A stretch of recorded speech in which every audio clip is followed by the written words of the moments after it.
रूस और यूक्रेन के बीच 4 साल से भीषण जंग चल रही है। दोनों देश एक दूसरे पर ताबड़तोड़ हमले कर रहे हैं। एक दूसरे का नामो निशान मिटाने के लिए मिसाइलों और ड्रोन्स की बरसात कर रहे हैं। इस भयानक जंग में हर दिन अनगिनत जवान अपनी जान गंवा रहे हैं, लेकिन युद्ध के इस खौफनाक मंजर के बीच रूस से एक ऐसा सनसनीखेज और शर्मनाक घोटाला सामने आया है। रूस में अब मौत के मुआवजे के लिए शादियां करने का खेल चल रहा है। घायल और मोर्चे पर जाने वाले सैनिकों से फर्जी शादियों के मामले तेजी के साथ बढ़े और इस पूरे खेल में अस्पताल से लेकर सेना तक की मिलीभगत के गंभीर आरोप लग रहे हैं, जिसे डेथ पे आउट स्कैम कहा जा रहा है। रूस सरकार यूक्रेन में मारे जाने वाले हर सैनिक के परिवार को कम से कम 50 लाख रूबल यानी करीब 62 लाख भारतीय रुपए की एक मुश्त सहायता राशि देती है। इसके अलावा बीमा और दूसरे मुआवजे जोड़ दिए जाएं तो ये रकम 1 करोड़ तक पहुंच जाती है।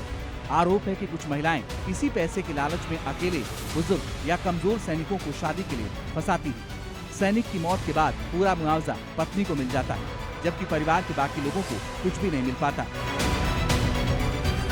बस इसी भारी भरकम रकम और पैसों के लालच में कुछ शातिर महिलाओं और गिरोहों ने सैनिक की जान को बिजनेस बना लिया है। रूसी मीडिया और अधिकारी अब ऐसी महिलाओं को ब्लैक विडो यानी काली विधवा कहकर पुकार रहे हैं।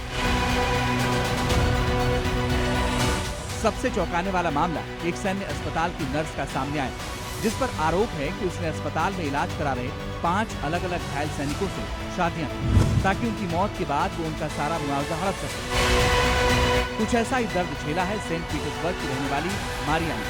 मारिया के 59 वर्षीय पिता यूरी यूक्रेन युद्ध में मारे गए, लेकिन मारिया के पैरों तले जमीन तब खिसक गई जब उन्हें पता चला कि मोर्चे पर जाने से महज 2 दिन पहले उनके पिता ने खुद से 22 साल छोटी एक अनजान महिला से गुपचुप शादी कर ली थी। नतीजा ये हुआ कि पिता की शहादत पर मिलने वाला सारा मुआवजा उस अनजान महिला के खाते में चला गया और परिवार के हाथ सिर्फ खाली चाबियां लगी।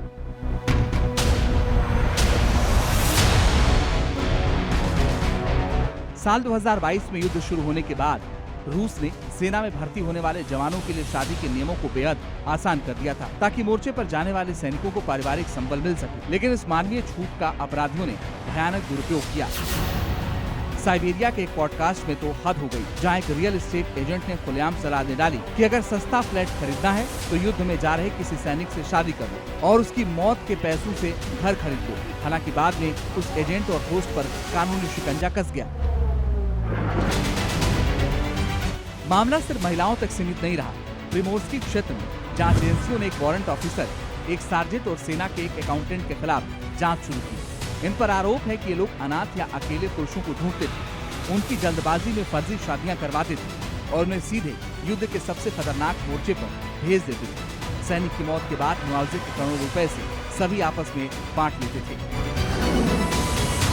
युद्ध का ये लंबा खिस्ता दायरा और इसमें पनप रहे ऐसे काले कारोबार इस बात की गवाही दे रहे हैं कि कैसे इंसानियत मुनाफे के आगे दम तोड़ रही है। रूसी संसद से लेकर आम जनता तक में इस बात को लेकर भारी नाराजगी है। देश के लिए अपनी जान कुर्बान करने वाले जवानों की शहादत पर हो रहा ये सौदा न सिर्फ रूस बल्कि पूरी इंसानियत के माथे पर एक बड़ा कलंक है।